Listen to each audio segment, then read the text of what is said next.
Day 7, page 21 and 22.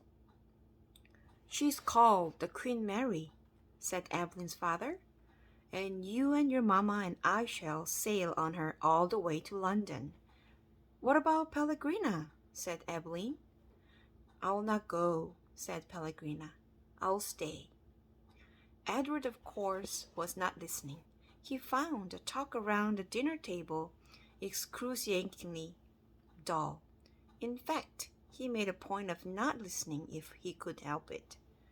But then Evelyn did something unusual, something that forced him to pay attention. As the talk about the ship continued, Evelyn reached for Edward and took him from his chair and stood him in her lap. "And what about Edward?" she said, her voice high and uncertain. "What about him, darling?" said her mother. "Will Edward be sailing on the Queen Mary with us?" "Well, of course, if you wish, although you are getting a little old for such things as China Rabbit."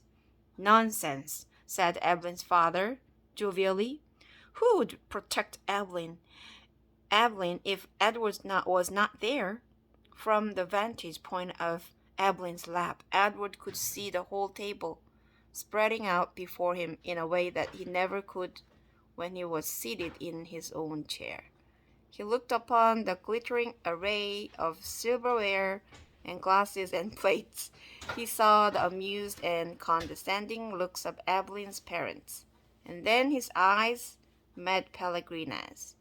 She was looking at him in the way a hawk hanging lazily in the air might study a mouse on the ground.